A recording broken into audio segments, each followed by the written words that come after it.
Now, is it working? Okay, now it's working. Thank you very much, Comrade Senyonyi. Today, ladies and gentlemen, being the International Anti-Corruption Day, I was wondering what better place is it to observe that day than here, the high temple of corruption. And I'm glad that we have some of our comrades that are fighting aggressively against that corruption. We salute you, Honorable Senyonyi, and your team. I won't give further comments on the International Anti-Corruption Day. Just tell your speaker that I've dedicated this day to her. I salute you, colleague leaders, ladies and gentlemen, fellow Ugandans. I want to thank you once again, Honorable Senyonyi, for hosting this very important engagement. Ladies and gentlemen, on the 20th day of November, the nation woke up to the disturbing news of a cross-border abduction of Dr. Kizza Besigye and his colleague, Alhaji Obeid Kamlegea. This was done in Kenya by Uganda's security operatives. It was done in violation of their rights and in utter violation of international law.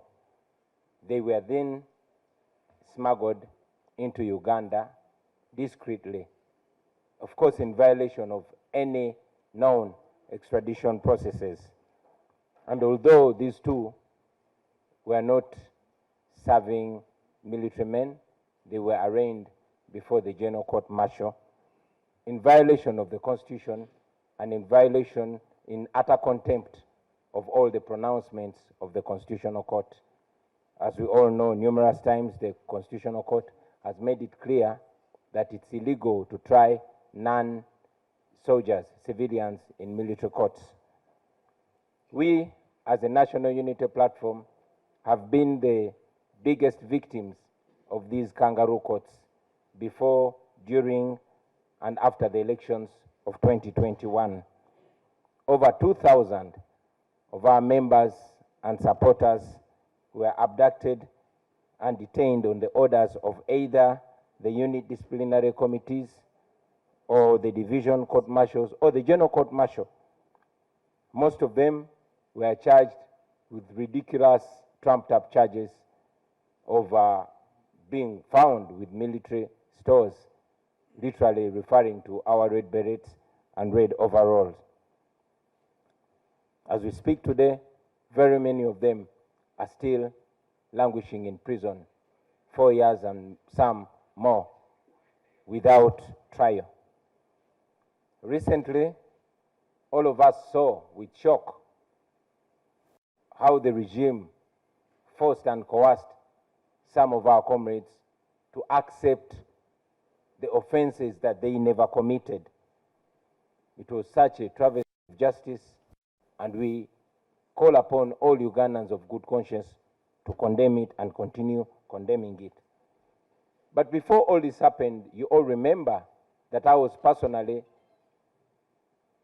charged before the same court, the military court, and the regime presented 2 machine guns claiming that they were found in my hotel room in Arua. Of course, eventually, the guns disappeared, and out of both international and local pressure, the charges were dropped. So, when we speak about the oppression and the injustice in military courts, ladies and gentlemen, we don't just talk about it as academic knowledge. This is lived experience. We've been through it, and so many Ugandans continue to go through it. The court-martial has been turned into a tool of oppression by General Museveni because he has full control of it. He decides who gets charged in the court-martial, what charges are preferred against that person, and who does or doesn't get bail from the court-martial. He uses it to punish and intimidate his opponents, and we condemn that. So here we come together knowing that Dr. Kiza Besigye and Haji Obed Kamulegeya cannot and will not get justice in that military court. We therefore jointly demand that Dr. Kiza Besigye's charges and Haji Obed Kamulegeya's charges be dropped, and if they can't be dropped, let them at least be charged in a civilian court, because they are civilians. We demand that those charges, those bogus charges, be dropped against them. And I mean, looking at common sense, even if Dr. Kiza Besigye and his colleague were found with guns in Kenya, how does that become a monopoly? How do those guns become a monopoly, or even the business of the Ugandan military? We are aware that these charges in the court martial are meant to intimidate, coerce, and ultimately subdue the people of Uganda and their leaders, to stop them from challenging the corrupt system, the corrupt criminal regime of General Museveni.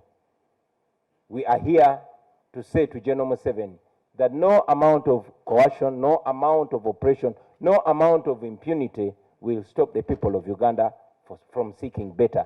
And yes, no amount of intimidation will stop us from offering leadership to these people until we get to a country that we want to live in. Friends, so many dictators have done exactly, or even worse, to their people like Museveni has done to the people of Uganda. But history has taught us that they ultimately come crumbling down when people don't give up. From the dictators that we've seen in history, and yesterday it was Assad of Syria who has oppressed the people of Syria, him and his family, for more than 50 years. They came crumbling down yesterday. So yesterday it was Assad in Syria, and hopefully tomorrow it will be Museveni in Uganda.